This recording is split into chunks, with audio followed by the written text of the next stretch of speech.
साथियों हाथ उठा के एक बार जोर से लगाना है, हाथ में भी उतनी ताकत। 21 बैच की छात्रा हूँ डीपीएस गवर्नमेंट मेडिकल कॉलेज से। मैं इस देश की, इस प्रदेश की आम जनता को ये संदेश देना चाहती हूँ कि ये सिर्फ हेल्थ सेक्टर की बात नहीं है।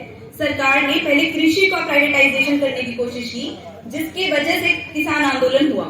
1.5 साल तक किसान बैठे रहे।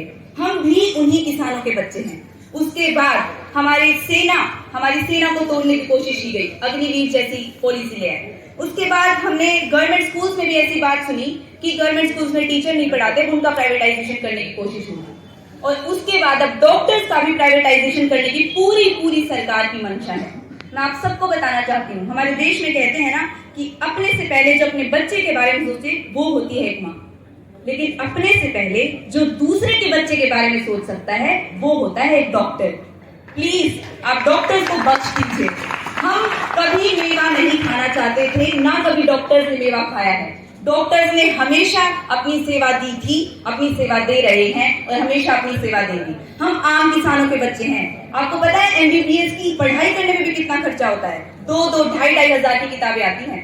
अगर मेरे पापा मेरे लिए उतना अफोर्ड कर पा रहे हैं, मेरे लिए बहुत बड़ी बात है। मैं कहाँ से लाऊंगी 40 लाख? आपके बच्चे कहाँ से लाएंगे 40 लाख? हम अकेले इस लड़ाई को कब तक लड़ेंगे? हम अकेले इस सरकार से कब तक लड़ते रहेंगे? हमें आपका साथ चाहिए। हम आप ही के बच्चे हैं। हम उन्हीं किसानों के बच्चे हैं जो 1.5 साल तक वहां बॉर्डर पर बैठे रहे थे। हमें आपका साथ चाहिए। Please help us.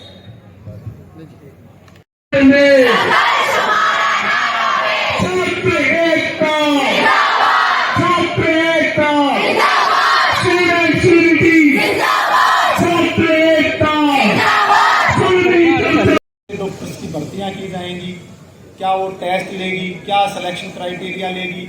हरियाणा में प्रति वर्ष लगभग 1350 बच्चे जो हैं एमबीबीएस करके निकलते हैं। जैसे आपको पता होगा कि अभी पिछले कुछ 6-7 महीने पहले HCMS में भर्तियां हुई थी, जो कि 600 सीट निकली थी।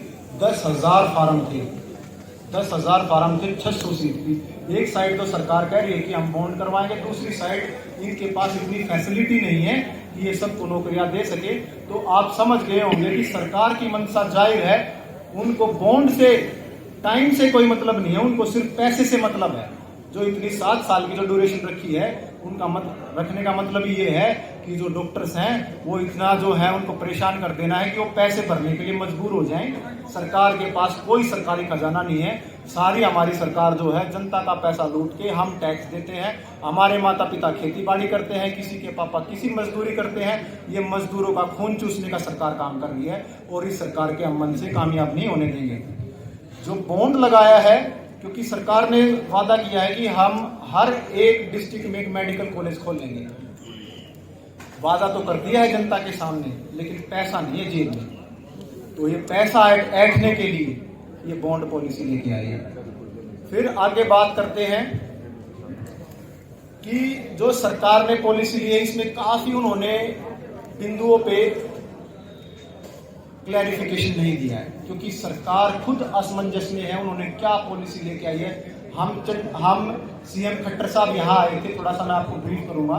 5 तारीख को यहाँ कॉन्वोकेशन था, दीक्षांत समारोह था, जिसमें कि 4 तारीख को वाटर कैनन इस्तेमाल की गई, स्टूडेंट्स के साथ बर्बरता की गई और इन पे लाठीचार्ज किया गया, झूठे मुकदमे दायर किए गए और सफेद कोट पे दाग लगाने की कोशिश की गई।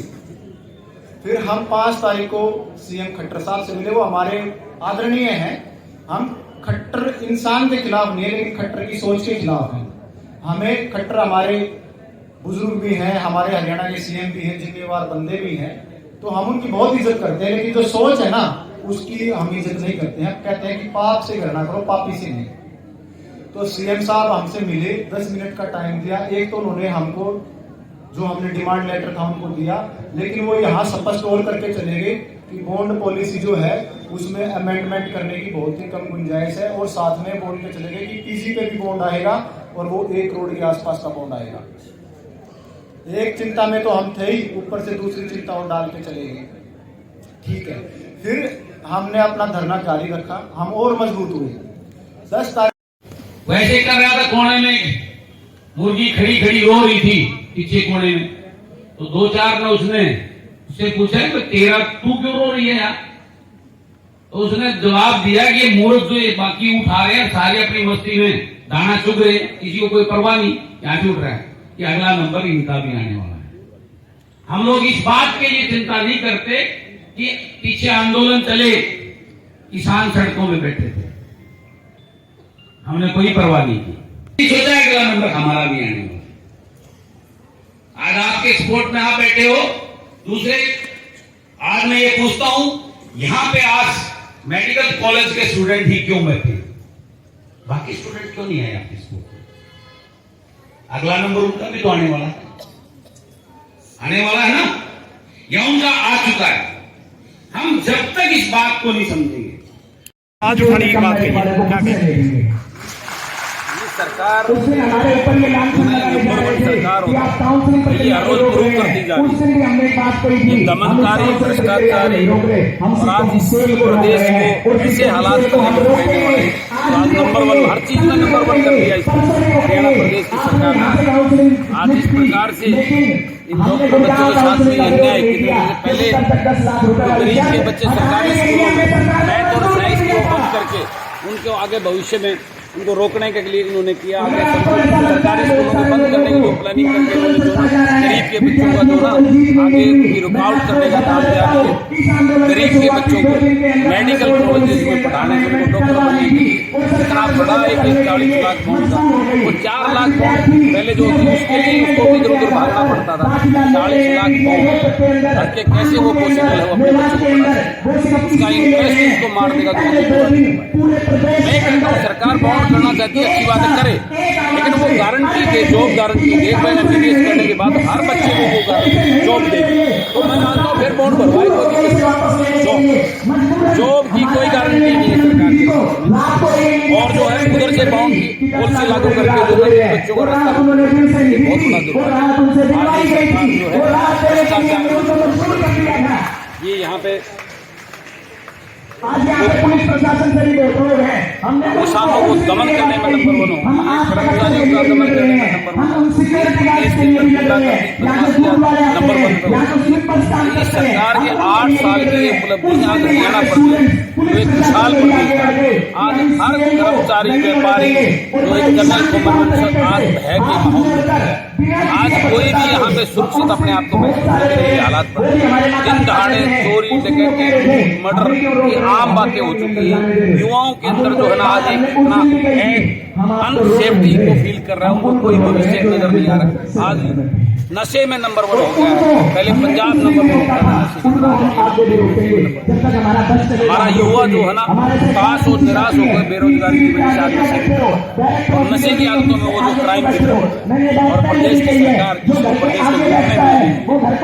प्रदेश के भविष्य की बिल्कुल आपने कहा कि इसको विधानसभा में उठाऊंगा, इस मुद्दे को लेकर के आगे विधानसभा से जब भी आएगा इस तो उसके अंदर में आवाज को उठाने का।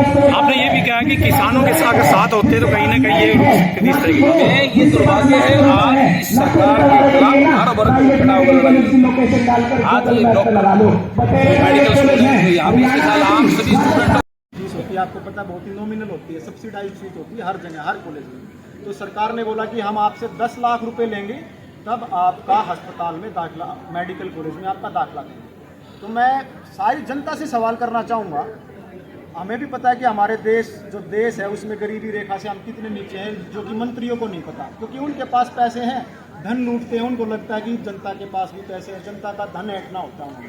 तो उन्होंने यहाँ कर दिया, यहाँ हमारे पास बच्चे आए तो बोले जी डॉक्टर साहब 10 लाख रुपए मांग रहे हैं, कह रहे हैं 10 लाख रुपए की मोटी फीस जमा करवा दो और अपना एडमिशन ले लो, जो कि सरासर गलत था। क्यों? अगर 10 लाख रुपए अगर एडमिशन लेना था तो बच्चे ने तैयारी क्यों की?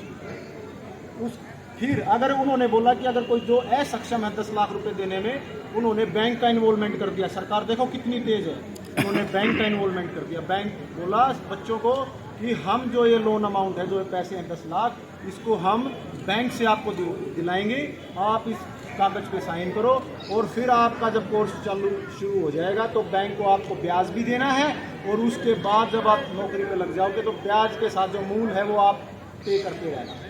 तो मैं आपसे इसी बारे में थोड़ी सी और डिटेल दूंगा। जैसे मान लिया किसी को सरकार ने 40 लाख रुपए का लोन दिया, 6 साल बाद अगर वो कमाना शुरू करेगा तो उसकी EMI ब्याज के साथ 60 से 70 हज़ार रुपये बनेगी एक महीने की। हरियाणा सरकार तनख्वाह दे रही है 90,000। तो फिर वो 6 साल पढ़ाई करके और सरकार के कर्ज तले दब के रह जाएगा। मुझे नहीं लगता कि वो अपना आगे कैरियर बना पाएगा। तो सरकार ने एक मानसिक दबाव भी छात्र के ऊपर बनाया है। फिर उसके बाद सरकार बोली कि हम आपसे 7 साल काम लेंगे। हम तैयार हैं कि हम सरकारी सेवा देंगे। जो भी हमारे माता पिता बुजुर्ग जो दूर दराज इलाके में बैठे हैं उनकी हम सेवा देने के लिए तैयार हैं। लेकिन जो बॉन्ड पीरियड की जो स्टेज होती है आप शायद समझ पाओगे, क्योंकि MBBS में भी बॉन्ड है, जब आप MD करते हैं उसमें भी बॉन्ड है, DM में भी बॉन्ड है। तो अगर MBBS का बॉन्ड 7 साल का होगा, इन्होंने एक टेंटेटिव रखा है कि हम PG का भी बॉन्ड रखेंगे, DM का भी बॉन्ड रखेंगे, तो उसकी तो सारी जिंदगी बॉन्ड करने में चली जाएगी। वो आगे अपनी पढ़ाई कर ही नहीं पाएगा। किसी को IAS ऑफिसर में जाना है, किसी को किसी और सिविल सर्विसेज में जाना है, किसी के बाहर के सपने हैं, अपने अपने स्टूडेंट्स के हिसाब से है, तो वो कैसे कर पाएगा। सरकार ने इसको स्टूडेंट्स को बांध के रख दिया। जैसे और जो कॉलेजेस हैं, जैसे आप दूसरे राज्यों की बात करें तो दिल्ली में कोई बॉन्ड नहीं है। छात्र अपनी आओ, पढ़ाई पूरी करके जाओ, अपनी सेवाएं लो। अगर कहीं बॉन्ड है तो वो 1 से 2 साल का है। तो सरकार इसको एक ऐसी बॉन्ड पॉलिसी बनाए जिसको हम अपना अच्छे तरीके से एक सद्भावना से और जो है हम समाज की सेवा कर सकें, जिसमें कि हमें कोई परेशानी नहीं है। लेकिन जो छात्र एकता, छात्र एकता, छात्र एकता, जोर जुल्म की टक्कर में, जोर जुल्म की टक्कर में